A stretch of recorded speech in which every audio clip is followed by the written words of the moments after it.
ਵਾਹਿਗੁਰੂ ਜੀ ਕਾ ਖਾਲਸਾ ਵਾਹਿਗੁਰੂ ਜੀ ਕੀ ਫਤਿਹ।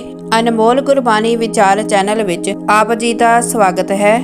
ਇਹ ਸੱਚ ਹੈ ਕਿ ਜੈਸਾ ਕੋਈ ਕਰਮ ਕਰਦਾ ਹੈ, ਦੇਰ ਸਵੇਰ ਉਸ ਦਾ ਫਲ ਵੀ ਉਸ ਨੂੰ ਪ੍ਰਾਪਤ ਹੁੰਦਾ ਹੈ ਅਤੇ ਕਰਮ ਸਰੀਰਕ ਵੀ ਹੁੰਦੇ ਹਨ ਅਤੇ ਬੋਲਣ ਨਾਲ ਵੀ ਕਈ ਕਰਮ ਬਣਦੇ ਹਨ। ਇਸੇ ਲਈ ਕਿਹਾ ਗਿਆ ਹੈ, ਸੋਚ ਸਮਝ ਕੇ ਬੋਲੋ, ਸੋਚ ਸਮਝ ਕੇ ਹੀ ਕਰਮ ਕਰੋ, ਕਿਉਂਕਿ ਉਹਨਾਂ ਦਾ ਫਲ ਵੀ ਕਿਸੇ ਹੋਰ ਨੂੰ ਨਹੀਂ, ਆਪ ਨੂੰ ਹੀ ਮਿਲਦਾ ਹੈ। ਸਾਡੀ ਅੱਜ ਦੀ ਸਾਖੀ ਇੱਕ ਜੱਟ ਦੇ ਪੁੱਤਰ ਨੂੰ ਫਕੀਰਾਂ ਦੀ ਸੰਗਤ ਪ੍ਰਾਪਤ ਹੋਈ ਅਤੇ ਉਸ ਨੂੰ ਵੀ ਭਗਤੀ ਦਾ ਰੰਗ ਚੜਿਆ ਅਤੇ ਉਸ ਨੇ ਜੰਗਲਾਂ ਵਿੱਚ ਜਾ ਕੇ ਭਗਤੀ ਕਰਨੀ ਸ਼ੁਰੂ ਕਰ ਦਿੱਤੀ। ਇੱਕ ਦਿਨ ਉਸ ਨਾਲ ਐਸੀ ਘਟਨਾ ਵਾਪਰੀ ਕਿ ਅਣਜਾਣਪੁਣੇ ਵਿੱਚ ਉਸ ਨੇ ਚੋਰੀ ਦੀ ਸਿਫਤ ਕਰ ਦਿੱਤੀ ਅਤੇ ਅਗਲੇ ਜਨਮ ਵਿੱਚ ਸਿਰਫ ਚੋਰੀ ਦੀ ਸਿਫਤ ਹੀ ਕੀਤੀ ਸੀ ਕਿ ਪਤਨੀ ਦੇ ਕਹਿਣ ਤੇ ਚੋਰੀ ਕਰਨ ਜਾਣਾ ਪਿਆ।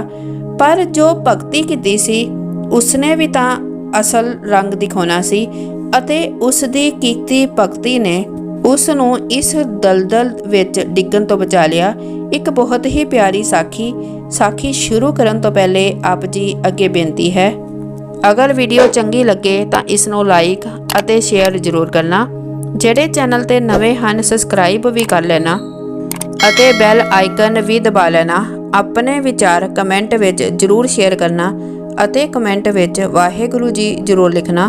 ਵਾਹਿਗੁਰੂ ਜੀ ਕਾ ਖਾਲਸਾ ਵਾਹਿਗੁਰੂ ਜੀ ਕੀ ਫਤਿਹ। ਇੱਕ ਵਿਅਕਤੀ ਫਕੀਰਾਂ ਦੀ ਸੰਗਤ ਕਰਕੇ ਜੰਗਲ ਵਿੱਚ ਜਾ ਕੇ ਭਗਤੀ ਕਰਨ ਲੱਗਾ, ਜਿੱਥੇ ਬੈਠ ਕੇ ਤਪੱਸਿਆ ਕਰਦਾ ਪਿਆ ਸੀ।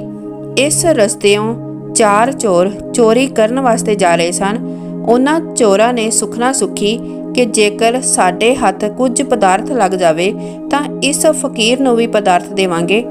ਅੱਗੇ ਨਗਰ ਵਿੱਚ ਕਿਸੇ ਦੀ ਦੁਕਾਨ ਨੂੰ ਚੋਰਾਂ ਨੇ ਸੰਨ ਲਾਈ ਤਾਂ ਅੱਗੇ ਦੇਖਿਆ ਬਹੁਤ ਸਾਰੀਆਂ ਮਠਿਆਈਆਂ ਦੇ ਥਾਲ ਭਰੇ ਪਏ ਸਨ।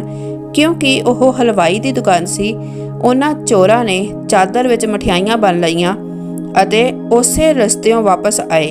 ਉਹਨਾਂ ਚੋਰਾਂ ਨੇ ਵਿਚਾਰਿਆ, ਇਸ ਫਕੀਰ ਦੀ ਕਿਰਪਾ ਦੇ ਨਾਲ ਅਸੀਂ ਸੁੱਖ ਦੇ ਨਾਲ ਚੋਰੀ ਕਰਕੇ ਘਰ ਨੂੰ ਜਾ ਰਹੇ ਹਾਂ, ਇਸ ਫਕੀਰ ਨੂੰ ਵੀ ਸੁਖਨਾ ਦਿੰਦੇ ਚੱਲੀਏ। ਅਤੇ ਉਹਨਾਂ ਚੋਰਾਂ ਨੇ ਬਹੁਤ ਸਾਰੀ ਮਠਿਆਈ ਫਕੀਰ ਦੇ ਅੱਗੇ ਰੱਖ ਦਿੱਤੀ ਅਤੇ ਹਲੂਣਾ ਦੇ ਕੇ ਕਿਹਾ, ਫਕੀਰ ਜੀ ਇਹ ਖਾਵੋ।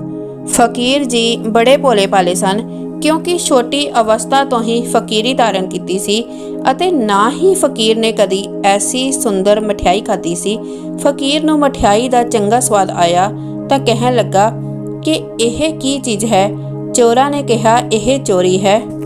ਉਹਨਾਂ ਚੋਰਾਂ ਦਾ ਭਾਵ ਸੀ ਕਿ ਇਹ ਚੋਰੀ ਦਾ ਮਾਲ ਹੈ। ਫਕੀਰ ਕਹਿਣ ਲੱਗਾ, ਚੋਰੀ ਤਾਂ ਬੜੀ ਸਵਾਦਲੀ ਹੈ, ਚੋਰੀ ਤਾਂ ਬੜੀ ਮਿੱਠੀ ਹੈ। ਤਾਂ ਕੁਝ ਚਿਰ ਮਗਰੋਂ ਉਸ ਫਕੀਰ ਦੇ ਪ੍ਰਾਣ ਨਿਕਲ ਗਏ। ਫਿਰ ਉਸ ਫਕੀਰ ਦਾ ਜਨਮ ਜਮਾਲਦੀਨ ਨਾਮੇ ਸ਼ੇਖ ਦੇ ਘਰ ਹੋਇਆ। ਪਿਤਾ ਨੇ ਉਸ ਦਾ ਨਾਮ ਫਰੀਦ ਰੱਖਿਆ।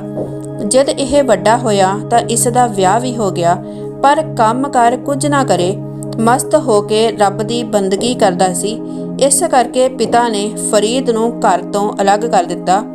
ਇਸ ਨੂੰ ਇਸਤਰੀ ਬੜਾ ਸਤਾਉਂਦੀ ਸੀ, ਕਹਿੰਦੀ ਸੀ, ਰੱਬ ਦੇ ਬੰਦੇ ਕੋਈ ਕਾਰ ਵਿਹਾਰ ਕਰੋ ਤਾਂ ਹੀ ਘਰ ਦਾ ਨਿਰਵਾਹ ਹੋਵੇਗਾ। ਫਰੀਦ ਨੇ ਕਿਹਾ, ਮੈਂ ਕੀ ਕਰਾਂ, ਮੈਨੂੰ ਕੋਈ ਕਾਰ ਵਿਹਾਰ ਨਹੀਂ ਆਉਂਦਾ। ਤਾਂ ਉਸ ਦੀ ਇਸਤਰੀ ਨੇ ਕਿਹਾ, ਫੇਰ ਤੂੰ ਮੈਨੂੰ ਚੋਰੀ ਕਰਕੇ ਖਵਾ, ਕਿਉਂਕਿ ਮੇਰੀ ਪਾਲਣਾ ਕਰਨਾ ਤੇਰਾ ਫਰਜ਼ ਹੈ। ਉਹ ਫਰੀਦ ਚੋਰਾਂ ਦੀ ਸੰਗਤ ਦੇ ਨਾਲ ਜਾ ਰਲਿਆ ਅਤੇ ਚੋਰਾਂ ਨਾਲ ਚੋਰੀ ਕਰਨ ਤੁਰ ਪਿਆ। ਅੱਗੇ ਜਾਂਦਿਆਂ ਹੋਇਆਂ ਰਸਤੇ ਵਿੱਚ ਕੀ ਵੇਖਿਆ ਕਿ ਕਣਕ ਪੱਕੀ ਹੋਈ ਹੈ। ਇਹ ਵਿਚਾਰ ਕੀਤੀ ਕਿ ਪਹਿਲਾਂ ਇਸ ਕਣਕ ਨੂੰ ਵੱਢ ਕੇ ਘਰ ਦੇ ਆਈਏ।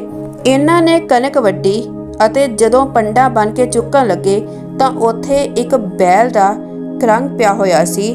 ਖਿੜਖੜਾ ਕੇ ਹੱਸ ਪਿਆ। ਉਹ ਦੋਵੇਂ ਚੋਰ ਤਾਂ ਪੰਡਾ ਸੁੱਟ ਕੇ ਨੱਸ ਗਏ ਅਤੇ ਫਰੀਦ ਨਿਰਭੈ ਹੋ ਕੇ ਖੜਾ ਰਿਹਾ। ਫਰੀਦ ਨੇ ਪੁੱਛਿਆ, ਹੇ ਭਲੇ ਲੋਕ, ਤੂੰ ਕੌਣ ਹੈ, ਕਿਸ ਕਰਕੇ ਹੱਸਿਆ ਹੈ?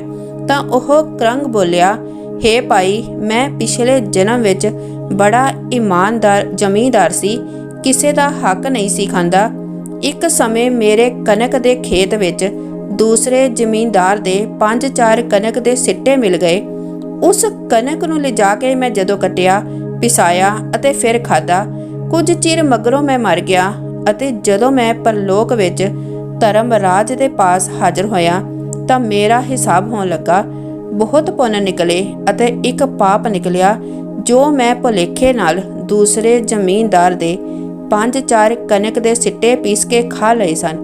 ਉਸ ਪਾਪ ਦਾ ਫਲ ਭੁਗਤਣ ਲਈ ਮੈਨੂੰ ਧਰਮਰਾਜ ਨੇ ਉਸੀ ਜ਼ਮੀਨਦਾਰ ਦੇ ਘਰ ਬੈਲ ਬਣਾ ਕੇ ਭੇਜਿਆ ਹੈ।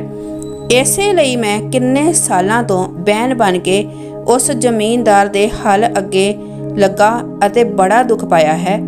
ਜਦ ਮੈਨੂੰ ਭੁਲੇਖੇ ਵਿੱਚ ਦੂਸਰੇ ਦੇ 5-4 ਸਿੱਟੇ ਖਾਣ ਦਾ ਇੰਨਾ ਦੁੱਖ ਭੋਗਣਾ ਪਿਆ ਹੈ ਅਤੇ ਮੈਂ ਇਸ ਕਰਕੇ ਹੱਸਿਆ ਕਿ ਜੋ ਤੁਸੀਂ ਵੱਡੀਆਂ ਵੱਡੀਆਂ ਕਣਕਾਂ ਦੀਆਂ ਪੰਡਾਂ ਬੰਨ੍ਹ ਕੇ ਲੈ ਚੱਲੇ ਹੋ, ਇੰਨਾ ਪਰਾਇਆ ਹੱਕ ਖਾਣ ਕਰਕੇ ਤੁਹਾਡਾ ਕੀ ਹਾਲ ਹੋਵੇਗਾ।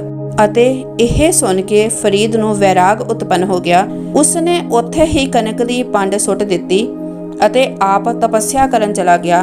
ਪ੍ਰਮਾਨ ਹੱਕ ਪਰਾਇਆ ਨਾਨਕਾ ਉਸ ਸੂਵਰ ਉਸ ਗਾਏ। ਭਾਵ ਪਰਮਾਤਮਾ ਨੇ ਫਰੀਦ ਨੂੰ ਉਸ ਦੀ ਭਗਤੀ ਦਾ ਫਲ ਕਰੰਗ ਦੁਆਰਾ ਦਿੱਤਾ। ਇਸ ਸਾਖੀ ਤੋਂ ਆਪਣੇ ਲਈ ਵੀ ਸੇਧ ਹੈ ਕਿ ਸਰੀਰਕ ਕਰਮ ਵੀ ਜਿੱਥੇ ਸੋਚ ਵਿਚਾਰ ਕੇ ਕਰਨੇ ਹਨ, ਉੱਥੇ ਕੋਈ ਵੀ ਕਰਮ ਕਰਨ ਵੇਲੇ ਆਪਣੇ ਬੋਲਾਂ ਨੂੰ ਵੀ ਸੰਭਾਲਣਾ ਹੈ, ਪਰ ਨਾਲ ਹੀ ਆਪਣੀ ਸੋਚ ਵਿੱਚ ਵੀ ਕਿਸੇ ਦਾ ਮਾੜਾ ਨਹੀਂ ਸੋਚਣਾ, ਕਿਉਂਕਿ ਕਿਸੇ ਦਾ ਮਾੜਾ ਸੋਚਣਾ ਵੀ ਇੱਕ ਕਰਮ ਹੀ ਹੈ। ਅਗਰ ਕੋਈ ਤੁਹਾਡੇ ਨਾਲ ਮਾੜਾ ਕਰਮ ਕਰਦਾ ਹੈ ਤਾਂ ਇਹ ਉਸ ਦਾ ਕਰਮ ਹੈ, ਪਰ ਤੁਸੀਂ ਉਸ ਬਾਰੇ ਮਾੜਾ ਖਿਆਲ ਵੀ ਅੰਦਰ ਨਹੀਂ ਲਿਆਉਣਾ ਅਤੇ ਇਸ ਤਰ੍ਹਾਂ ਕਰਨ ਨਾਲ ਹੀ ਤੁਹਾਡਾ ਨੇਕ ਕਰਮ ਬਣੇਗਾ। ਅਗਰ ਅਸੀਂ ਕਿਸੇ ਦਾ ਮਾੜਾ ਨਹੀਂ ਕਰਦੇ, ਮਾੜਾ ਨਹੀਂ ਸੋਚਦੇ, ਫਿਰ ਵੀ ਕੋਈ ਹਰ ਵੇਲੇ ਸਾਡੇ ਨਾਲ ਮਾੜਾ ਕਰਦਾ ਹੈ, ਸਾਡਾ ਮਾੜਾ ਮੰਗਦਾ ਹੈ, ਤਾਂ ਉਸ ਦੇ ਭਲੇ ਦੀ ਵੀ ਅਰਦਾਸ ਕਰਨੀ ਹੈ। ਕਿਉਂਕਿ ਇੱਕ ਬਿੱਛੂ ਅਤੇ ਸਾਧੂ ਦੀ ਕਹਾਵਤ ਤਾਂ ਸਭ ਨੇ ਸੁਣੀ ਹੈ ਕਿ ਅਗਰ ਬਿੱਛੂ ਆਪਣਾ ਡੰਕ ਮਾਰਨ ਦਾ ਸੁਭਾਅ ਨਹੀਂ ਛੱਡ ਸਕਦਾ ਤਾਂ ਸਾਧੂ ਵੀ ਉਸ ਦੀ ਭਲਾਈ ਕਰਨ ਦਾ ਸੁਭਾਅ ਕਿਵੇਂ ਛੱਡੇ।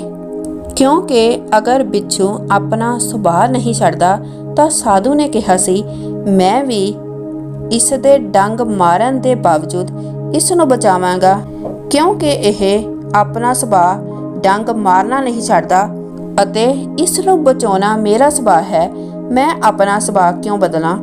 ਇਸ ਲਈ ਕੋਈ ਸਾਡੇ ਬਾਰੇ ਜੋ ਵੀ ਸੋਚੇ, ਪਰ ਅਸੀਂ ਸਿਰਫ ਆਪਣੇ ਨੇਕ ਕਰਮ ਹੀ ਕਰਨੇ ਹਨ ਅਤੇ ਉਸ ਦਾ ਵੀ ਭਲਾ ਹੀ ਮੰਗਣਾ ਹੈ, ਤਾਂ ਹੀ ਗੁਰੂ ਦੀ ਸੱਚੀ ਖੁਸ਼ੀ ਸਾਨੂੰ ਹਾਸਲ ਹੋਏਗੀ ਤੇ ਸਾਡੀ ਵੀ ਝੋਲੀ ਖੁਸ਼ੀਆਂ ਨਾਲ ਭਰ ਜਾਏਗੀ। ਵਾਹਿਗੁਰੂ ਜੀ ਕਾ ਖਾਲਸਾ, ਵਾਹਿਗੁਰੂ ਜੀ ਕੀ ਫਤਿਹ।